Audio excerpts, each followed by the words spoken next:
আসসালামু আলাইকুম, welcome to ইংলিশোলজি। আজকে আমাদের ভিডিওর টপিক হচ্ছে ইংলিশ অনার্স 4th ইয়ারের খুবই ইন্টারেস্টিং একটা নোভেল জেন আয়ার, যেটা লিখেছেন শার্লট ব্রন্টে। এই নোভেলের সামারি প্রেজেন্ট করা, আর চেষ্টা করব খুব ইজিলি সামারিটা ডিসক্রাইব করার। প্লিজ ভিডিওটি শেষ পর্যন্ত দেখবেন এবং যারা চ্যানেলে নতুন আছেন তারা সবাই প্লিজ সাবস্ক্রাইব করে দিবেন। তো চলুন দেরি না করে শুরু করা যাক। আমাদের এই নোভেলের টাইটেল হচ্ছে জেন আয়ার অ্যান অটোবায়োগ্রাফি। এই নোভেলটা লিখেছেন শার্লট ব্রন্টে, আমাদের ব্রন্টে সিস্টার্সদের মধ্যে একজন সিস্টার। তিনি তার লেখালেখির জীবনের অনেকগুলো নোভেলই সুডোনেম ইউজ করে লিখেছেন এবং তার সুডোনেমটা ছিল কারার বেল। এই নোভেলটাও প্রথম তার সুডোনেম দিয়ে পাবলিশ হলেও পরবর্তীতে তার আসল নাম শার্লট ব্রন্টে দিয়ে পাবলিশ করা হয়। এবং এই নোভেলের টাইটেলটিকে বলা হয় ইপোনিমাস টাইটেল। ইপোনিমাস টাইটেল বলতে বোঝায় যে যেই নোভেলের বা যেই গল্পের টাইটেলের সাথে নোভেলের প্রধান চরিত্রের নাম মিলে যায় তাকে ইপোনিমাস টাইটেল বলা হয়। তো আমাদের এই নোভেলের প্রধান চরিত্র সে হচ্ছে জেন আয়ার, এবং এই টাইটেলটাও হচ্ছে জেন আয়ার, সে কারণে এই টাইটেলটাকে ইপোনিমাস টাইটেল বলা হয়। আশা করি আমি বোঝাতে পেরেছি। তো এই নোভেলটা লেখা হয়েছিল ভিক্টোরিয়ান পিরিয়ডে। ভিক্টোরিয়ান এজের বিভিন্ন পরিবেশ পরিস্থিতি সম্পর্কেও এই নোভেলে ধারণা পাওয়া যাবে। আর এই নোভেলে অনেকগুলো সেটিং আছে, আমরা সামারিটা পড়তে পড়তে সবগুলো সেটিংয়ের সাথে পরিচিত হব। প্রথম যে সেটিংটা সেটা হচ্ছে গেটশেট হল। শুরু করব আমাদের নোভেলটা। ইম্পর্ট্যান্ট ক্যারেক্টার্সদের মধ্যে যারা যারা আছেন তাদের সাথে আমরা নোভেলের সামারির সময়ই পরিচিত হব। সো চলুন শুরু করি।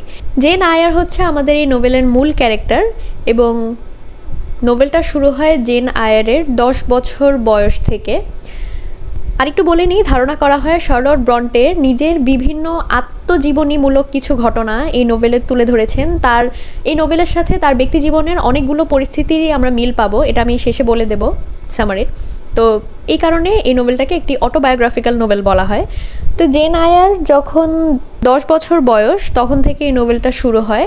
সে একজন অরফেন বা অনাথ একজন মেয়ে। তার বাবা মা মারা গেছে এবং সে বড় হচ্ছে তার মামা এবং মামি মিস্টার এবং মিসেস রিডের কাছে। এই দুজনের কাছে তার বড় হওয়া। তো সে প্রথম ভালোই যাচ্ছিল তার দিন এই দুজনের কাছে।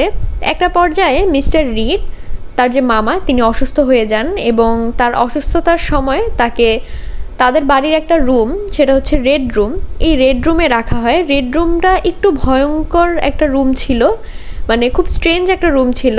এই রুমের ফার্নিচার থেকে শুরু করে বিছানার চাদর থেকে শুরু করে paintings and each and everything ছিল রেড কালারের। তো এই রুমেই অসুস্থতার সময় মিস্টার রিডকে রাখা হয়েছিল এবং একটা পর্যায়ে তিনি এই রুমেই অসুস্থ অবস্থায় মারা যান। তো তার মারা যাওয়ার পর থেকে মিসেস রিডকে তিনি বলে গিয়েছিলেন আসলে মারা যাওয়ার আগে যেন জেন আয়ারের প্রতি তিনি যত্নবান হন এবং ভালোভাবে দেখাশোনা করেন। কিন্তু মিস্টার রিড মারা যাওয়ার পরে মিসেস রিড এরকম কিছুই করেননি, উল্টো তিনি জেন আয়ারের উপর বিভিন্নভাবে মেন্টালি অ্যান্ড ফিজিক্যালি টর্চার করা শুরু করে।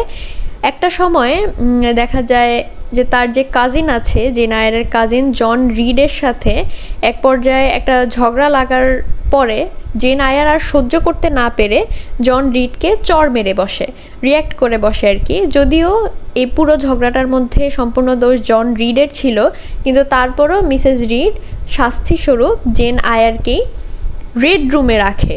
অনেক দিন যাবৎ জেন আয়ারকে রেড রুমটাতে রাখা হয় এবং বুঝতেই পারছেন একটা 10 বছর বয়সী মেয়ে যখন এই ধরনের একটা রুমে থাকে, যে রুমে অলরেডি তার মামা মারা গেছে, তো তার মধ্যে কতটা ট্রমাটাইজড একটা সিচুয়েশন বিলং করে। সে আসলে অনেক ধরনের হ্যালুসিনেশনসে ভুগতে থাকে। তার মনে হয় তার যে মামা মারা গেছেন তার ঘোস্ট তার আশেপাশে ঘুরছে বা সে তার ঘোস্টকে দেখতে পাচ্ছে। এরকম করতে করতে একটা সময়ে জেন আয়ার অনেক অসুস্থ হয়ে যায় এবং মিসেস রিড শেষ পর্যন্ত বাধ্য হয়ে একজন ডাক্তার ডাকেন এবং সেই ডাক্তারটার নাম ছিল মিস্টার লয়েড। তো তিনি এসে যখন জেন আয়ারের এই অবস্থা দেখে, তিনি মিসেস রিডকে পরামর্শ দেন যেন তিনি জেন আয়ারকে একটা ভালো কোনো স্কুলে ভর্তি করিয়ে দেন, যেন জেন আয়ারের মাইন্ডটা ডাইভার্ট হয়ে থাকে এবং এর ফলে সে আস্তে আস্তে সুস্থ হয়ে উঠবে। তো মিসেস রিড তাকে ভালো কোনো স্কুলে ভর্তি না করিয়ে এমন একটা স্কুলে ভর্তি করান যেখানে খুবই হার্শ সিচুয়েশন, মানে অরফেনদেরই একটা স্কুল, কিন্তু ওই স্কুলের স্ট্যান্ডার্ড একদমই ভালো না, খুবই লো স্ট্যান্ডার্ড একটা স্কুল। যে স্কুলের নাম হচ্ছে লোউড ইনস্টিটিউশন। তো এই স্কুলে ভর্তি করানোর পর থেকে জেন আয়ার মনে করতে থাকে আসলে তার লাইফটা ইজি হয়ে উঠবে, কিন্তু এরকম কিছুই হয় না। এই স্কুলে ভর্তি হওয়ার আগে জেন আয়ার তার মামির সাথে অর্থাৎ মিসেস রিডের সাথে সব ধরনের সম্পর্ক ছিন্ন করে দিয়ে চলে আসে, এবং আসার পরে সে এক্সপেক্টেড কোনো সিচুয়েশন দেখে না। উল্টো এই স্কুলের যে মালিক ছিল মিস্টার ব্রকেলহার্স্ট, তিনি ছিল অনেক বেশি ক্রুয়েল একজন লোক। তিনি এই স্কুলের বাচ্চাদের উপর বিভিন্নভাবে টর্চার করতেন, এই বাচ্চাদেরকে ভালোভাবে খাওয়া দাওয়া করাতেন না, ভালো কাপড় চোপড় পরতে দিতেন না, ভালো কোনো পরিবেশে তিনি এই স্কুলের বাচ্চাদেরকে রাখতেনই না। তো এই জায়গায় এসে জেন আয়ারের পরিস্থিতি আরও বেশি খারাপ হতে শুরু করে, কঠিন একটা স্ট্রাগলের মুখে জেন আয়ার পড়ে, এবং এই স্কুলে একটা সময়ে তার বন্ধুত্ব হয় একটি মেয়ের সাথে যার নাম হচ্ছে হেলেন বার্নস। তো হেলেন বার্নস ছিল এমন একজন মেয়ে এই স্কুলে যে প্রায় সময় অসুস্থ অবস্থায় থাকতো, সে কখনো সুস্থ থাকতো না, এবং তাকে অনেকভাবে বাকি স্টুডেন্টরা বুলি করতো, তাকে খুব মেন্টালি টর্চার করতো। তো হেলেন বার্নসের এই যে দুঃখ দুর্দশার যে পরিস্থিতি, প্লাস জেন আয়ারেরও এই ধরনের একটা ব্যাকগ্রাউন্ড, তো দেখা যায় তারা দুজনের সাথে নিজেদের এই স্যাড সিচুয়েশনগুলো শেয়ার করতে করতে তাদের মধ্যে একটা সময় খুব ভালো একটা ফ্রেন্ডশিপ ক্রিয়েট হয়, এবং সে শেষ পর্যন্ত জেন আয়ারের একমাত্র বন্ধু হিসেবেই থাকে ওই স্কুলে।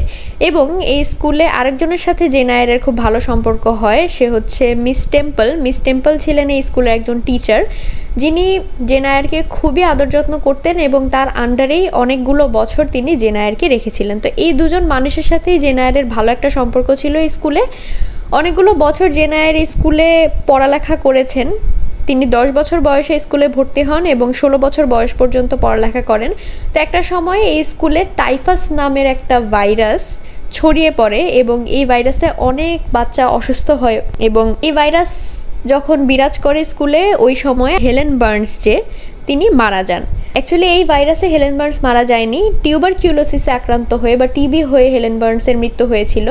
তো তারপর থেকে জেন আয়ার আস্তে আস্তে কিছুটা একাকিত্ব বোধ করতে শুরু করে, এবং একটা পর্যায়ে দেখা যায় এই স্কুলের টিচিং প্রফেশনে যোগ দেয়। 18 বছর বয়স পর্যন্ত জেন আয়ার এই স্কুলের টিচিং প্রফেশনে কর্মরত ছিল, এবং জেন আয়ার যখন 18 বছর বয়স তখন মিস টেম্পলের বিয়ে হয়ে যায়, এবং মিস টেম্পলও এই স্কুল থেকে চলে যায় বিয়ে করে, এবং তারপর থেকে জেন আয়ারের একদমই এই স্কুলে আর মন বসেনি। সে চায় স্কুলের এই কাজকর্ম থেকে মুভ অন করতে, তো স্কুল থেকে মুভ অনও করে। আমাদের নেক্সট সেটিংয়ে হচ্ছে থর্নফিল্ড হল। এই থর্নফিল্ড হলে জেন আয়ার পরবর্তীতে গভর্নেসের জব নেয়। গভর্নেস হচ্ছে তাদেরকে বলা হয় যারা বাচ্চা কাচ্চাদের দেখাশোনা করে বা যত্ন করে, বাচ্চাদের খেয়াল রাখে, তাদেরকে গভর্নেস বলা হয়।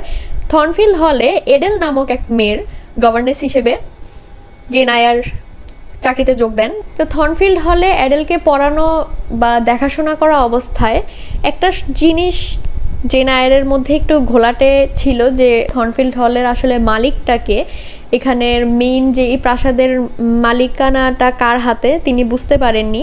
আর থর্নফিল্ড হলের অনেকগুলো অনাকাঙ্ক্ষিত ঘটনাও তিনি নোটিস করেছেন। এই হলের যে 3rd ফ্লোর, এখান থেকে বিভিন্ন সময়ে কারো হাসির আওয়াজ তিনি পেতেন, এবং আরও অনেক অস্বাভাবিক ঘটনা ঘটতো যেটার কোনো ব্যাখ্যা আসলে জেন আয়ার পেত না।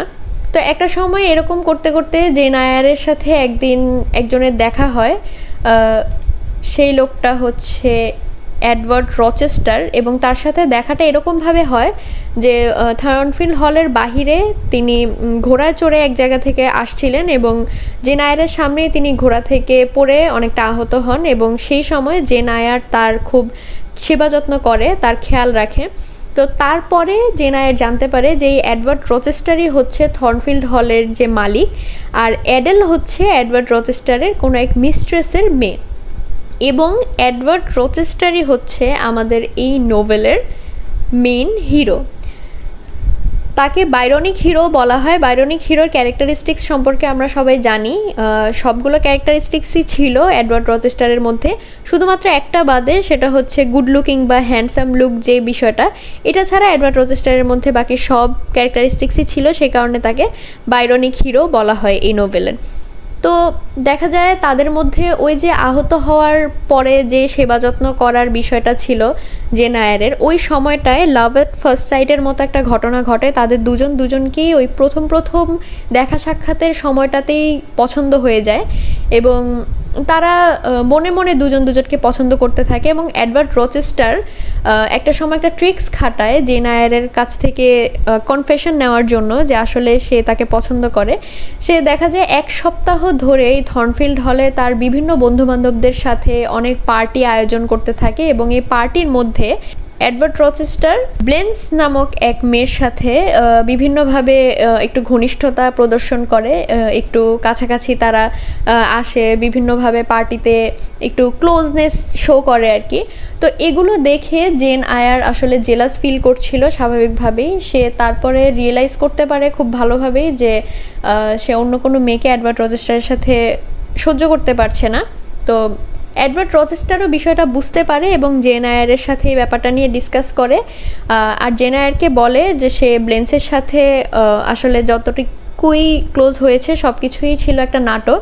সে জেন আয়ারের মুখ থেকে কনফেশন শোনার জন্যই এই পুরো ট্রিক্সটা খাটায়। আর তারপর থেকে আসলে জেন আয়ার এবং এডওয়ার্ড রচেস্টার খুব ভালো কিছু দিন পার করছিল। তারা একে অপরের সাথে ভালোই সময় কাটিয়েছে এবং একটা সময় তারা ডিসাইড করে যে তারা বিয়ে করবে এবং তাদের বিয়ের সব আয়োজনও সম্পন্ন হয়ে যায়, তাদের বিয়ের ডেটও ফিক্স হয়ে যায়। কিন্তু এই সব কিছুর মধ্যে একদিন এরকমও ঘটনা ঘটে যে এডওয়ার্ড রচেস্টারের রুমে আগুন লেগে যায় এবং তখনও জেন আয়ার তাকে সেভ করেছিল। এবং এই সব অনাকাঙ্ক্ষিত ঘটনার একজনকেই দায় দেওয়া হতো, সে হচ্ছে গ্রেস পুল।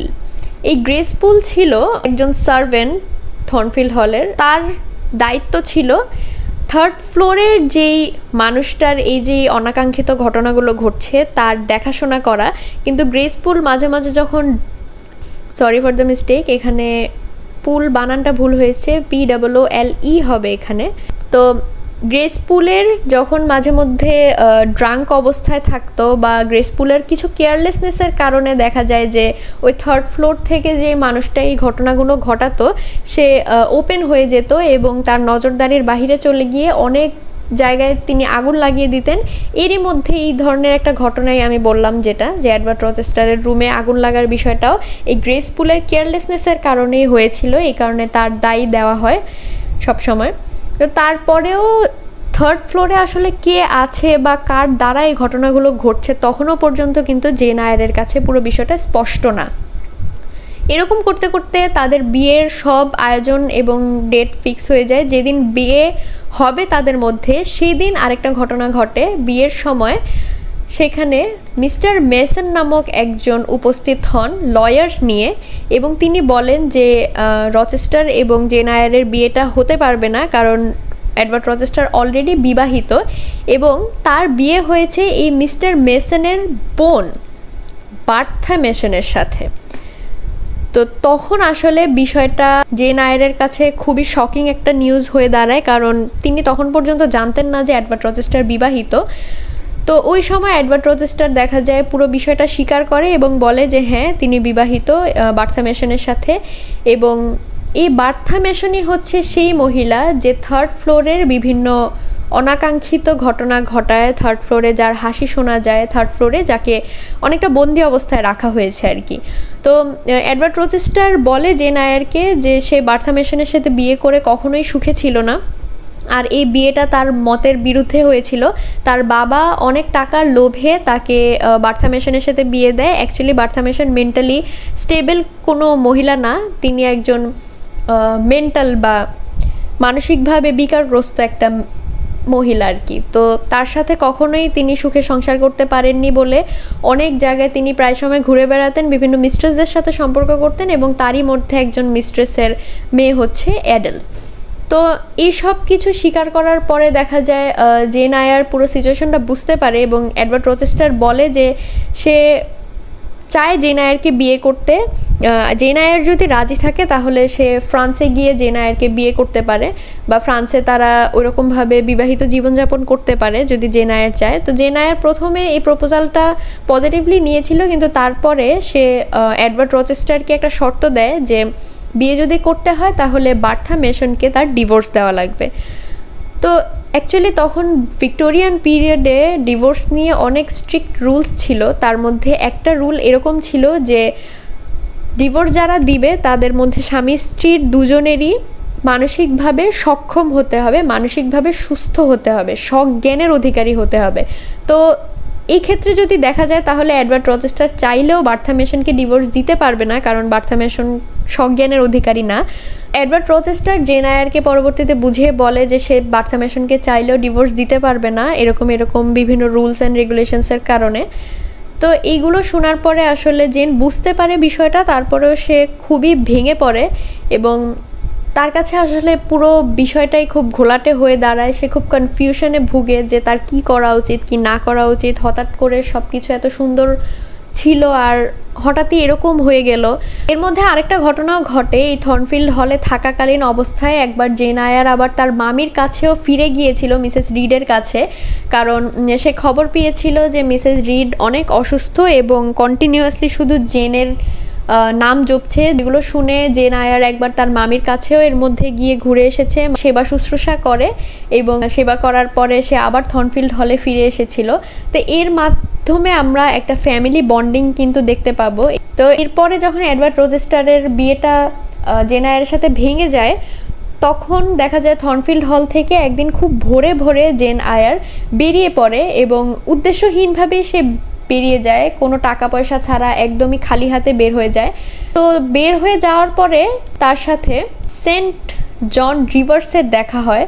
সে জেন আয়ারকে খুবই অসুস্থ অবস্থায় পায় এবং জেন আয়ারের প্রতি তার খুব মায়া হয় আর কি, দেখে তার ভালো লাগে না। তো জেন আয়ারকে সে নিজের বাড়িতে আসলে আশ্রয় দেয়। জেন আয়ারকে সেবা শুশ্রূষা করার উদ্দেশ্যে সে জেন আয়ারকে নিয়ে আসে নিজের বাড়িতে এবং তার বাড়িতে সে তার দুই বোনের সাথে থাকতো। তার বোন দুজন হলে ডায়না এবং ম্যারি। এই দুজন বোনের সাথে মিস্টার সেন্ট জন রিভার্স থাকতো এই বাড়িতে। তাদের বাড়ির নাম ছিল মুর হাউস। তো এই বাড়িতে দেখা যায় তারা জেন আয়ারকে অনেক সেবা করে, টেক কেয়ার করে সুস্থ করে তোলে, কিন্তু জেন আয়ারের সাথে যে ভালোভাবে তারা রাখবে এরকম পরিস্থিতি তাদের ছিল না, কারণ তারা ফাইন্যান্সিয়ালি খুব একটা স্টেবল ছিল না, অনেক ঋণগ্রস্ত ছিল এই পরিবারটা। তো এরকমভাবে অনেক কষ্টে তাদের চারজনের মুর হাউসে দিন কাটছিল এবং এর মধ্যে একটা সময় আমাদের জেন আয়ার জানতে পারে সেন্ট জন রিভার্সের কাছ থেকে যে তার একজন আঙ্কেল আছে, সে হচ্ছে জন আয়ার।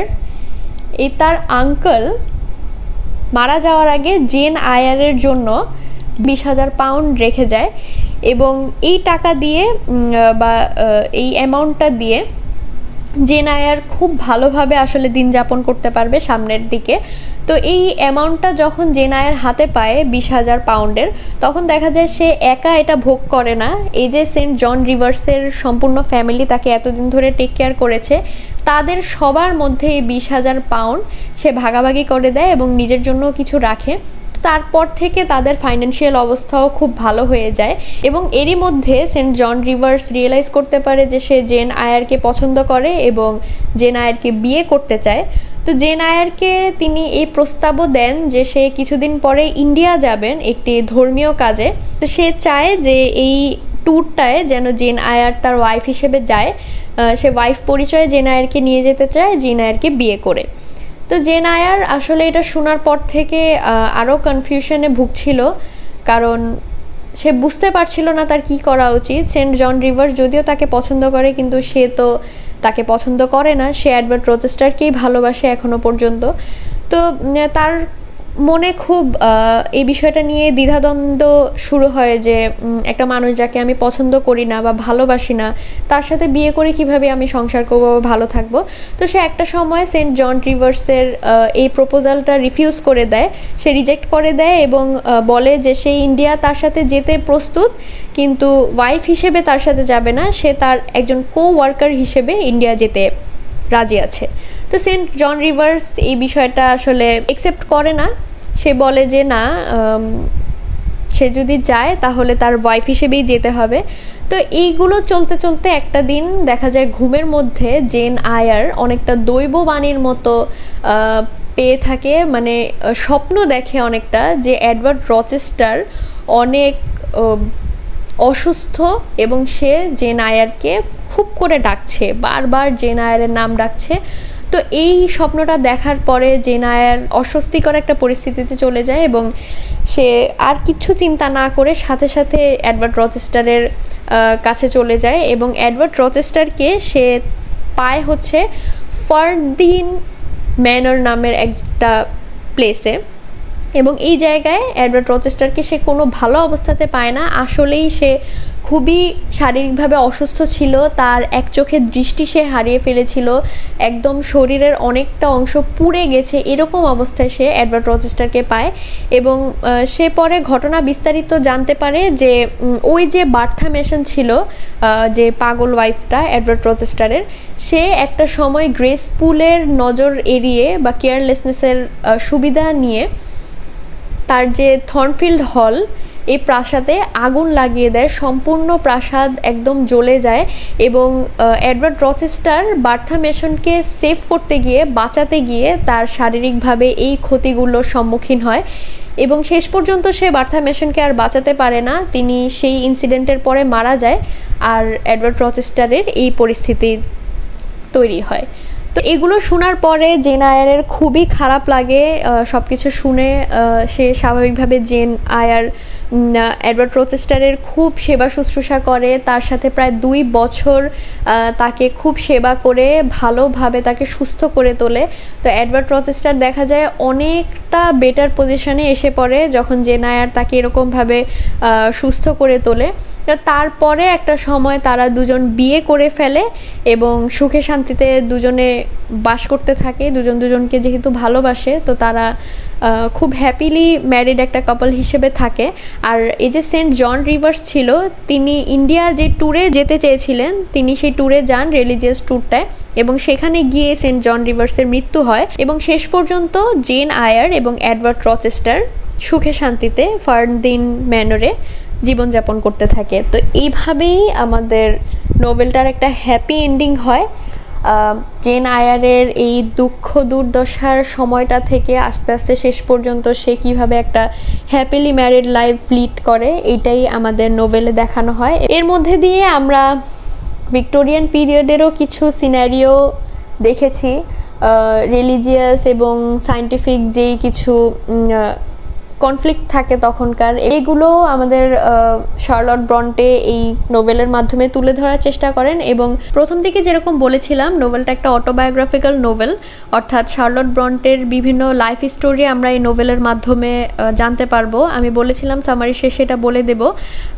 তো কিছু কিছু ঘটনা যেটা বললাম সামারিতে, এরকম কিছু ঘটনা শার্লট ব্রন্টের লাইফেও ঘটে। যেমন এই যে ব্রকেলহার্স্ট যে ক্রুয়েল একজন টিচার এই লোউড ইনস্টিটিউশনের, এরকম ক্রুয়েল টিচার শার্লট ব্রন্টেরও ছিল। যে স্কুলে ব্রন্টে এবং তার বোনেরা পড়ালেখা করতো, সেই স্কুলের টিচারটা বা হেড যে টিচার, তিনিও এরকমই ক্রুয়েল ছিল।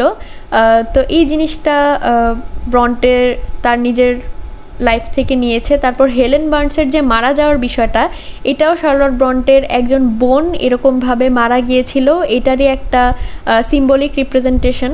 তারপরে এডওয়ার্ড রচেস্টারের সাথে যে জেন আয়ারের সাক্ষাৎ হয়, এরকমভাবেই শার্লট ব্রন্টের অনেকটা তার জীবনে এরকম ধর্নাঢ্য এক ব্যক্তির সাথে একটা সময় পরিচয় হয়েছিল এবং ভালোবাসার একটা সম্পর্ক গড়ে উঠেছিল এডওয়ার্ড রচেস্টারের মতোই একজন লোকের সাথে। তো এইটারও একটা বহিঃপ্রকাশ তিনি এই নোভেলে করেছেন। এবং গভর্নেসের যে জবটা, এরকম আমাদের যে রাইটার শার্লট ব্রন্টে, তিনিও নোভেল লেখার প্রায় 2 বছর আগে এরকম গভর্নেসের জবে কর্মরত ছিল। তো এরকম অনেক ঘটনা আমাদের শার্লট ব্রন্টে তার নিজের লাইফ থেকে নিয়েছিলেন এই নোভেলটা লেখার সময়। সো এই ছিল আমাদের জেন আয়ার শার্লট ব্রন্টের লেখা একটা খুবই ইন্টারেস্টিং নোভেল, যেটা শার্লট ব্রন্টের ব্যক্তি জীবনের সাথে অনেকটা মিলে যায় এবং ভিক্টোরিয়ান পিরিয়ডেরও বিভিন্ন ধরনের ম্যারিটাল এবং বিভিন্ন ইনস্টিটিউশনাল সিচুয়েশন সম্পর্কে আমরা ধারণা পাই এই নোভেলটা থেকে। তখনকার সোশ্যাল কিছু সিচুয়েশন সম্পর্কেও ধারণা পাই। আশা করি নোবেলটা সবার ভালো লেগেছে এবং সামারিটা আশা করি সহজভাবে রিপ্রেজেন্ট করতে পেরেছি। যদি সামারিটা ভালো লেগে থাকে তাহলে প্লিজ ভিডিওটি লাইক কমেন্ট শেয়ার করে দিবেন, চ্যানেলটি সাবস্ক্রাইব করে রাখুন এরকম আরও ইন্টারেস্টিং ভিডিওস সামনে পাওয়ার জন্য। আর আপনাদের যদি কোনো রিকোয়ারমেন্টস থাকে এরকম তাহলে প্লিজ কমেন্টে আমাকে জানাবেন। ইনশাল্লাহ চেষ্টা করব এরকম আরও ইনফরমেটিভ ভিডিওস নিয়ে আসার জন্য। ভালো থাকবেন, সুস্থ থাকবেন, দেখা হবে পরের ভিডিওতে। আসসালামু আলাইকুম, আল্লাহ হাফেজ।